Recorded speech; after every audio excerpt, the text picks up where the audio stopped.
সাধারণতন্ত্র দিবসে জেলার সেরা ট্যাবলো নির্বাচিত জ্ঞানালয়। রায়গঞ্জ গার্লস প্রাথমিক বিদ্যালয়ের পড়ুয়াদের নিয়ে তৈরি শিক্ষা দপ্তরের এই ট্যাবলো, যে ট্যাবলো প্রতিযোগিতায় হয় প্রথম। পুরস্কার পেয়ে খুশি এবং উৎসাহিত বলে দাবি প্রধান শিক্ষক গৌরাঙ্গ চৌহান।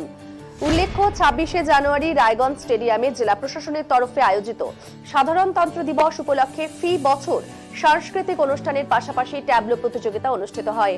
সেখানে শিক্ষা দপ্তরের তরফে রায়গঞ্জ গার্লস প্রাথমিক বিদ্যালয়ের পড়ুয়াদের নিয়ে জ্ঞানালয় নামে ট্যাবলো প্রদর্শিত হয়, যেখানে মূলত ডিজিটাল ক্লাসরুমকেই প্রাধান্য দেওয়া হয়। আর এই থিমই নজরকাড়ি সকলের, যাতে এই সেরা শিরোপা বলে দাবি গৌরাঙ্গ চৌহানের।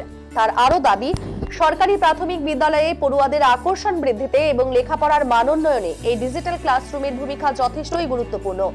গার্লস প্রাথমিক বিদ্যালয়ের এই উদ্যোগ পুরস্কৃত এবং প্রশংসিত হওয়ায় শিক্ষক থেকে পড়ুয়া সবাই আরো উৎসাহিত এবং আনন্দিত বলে তিনি জানিয়েছেন।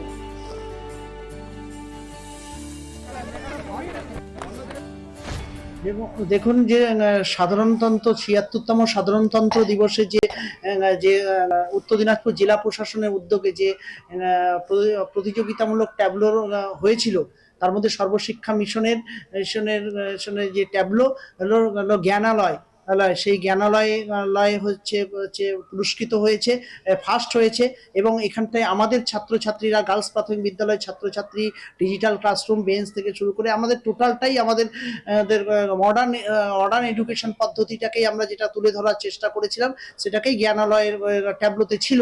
এবং সেখান থেকে আমাদের ছাত্রছাত্রীরা প্রত্যেকে পুরস্কৃত হয়েছে সর্বশিক্ষা মিশনের সহযোগিতা। আমি ধন্যবাদ জানাবো আমাদের ডিএম স্যারকে, আমাদের ডিও স্যারকে, যারা ওনাদের উদ্যোগে আজকে ডিজিটাল ক্লাসরুম 2019 সালে আমাদের বিদ্যালয়ে প্রথম চালু হয়েছিল। তারপরে স্যারকে আমরা বলেছিলাম যে এটা যেন গ্রামীণ এলাকাগুলো স্কুলগুলোতে হয়। তো সেই পদ্ধতি অনুযায়ী ডিএম স্যার 133টা স্কুলে, অলরেডি প্রাইমারি স্কুলে, গ্রামগঞ্জের প্রত্যন্ত গ্রামের স্কুলে ডিজিটাল ক্লাসরুম, স্মার্ট ক্লাসরুম তৈরি করে দিয়েছেন।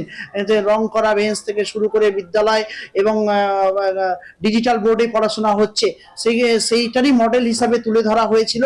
একটা পারফেক্ট আদর্শ বিদ্যালয় মডেলে ছিল।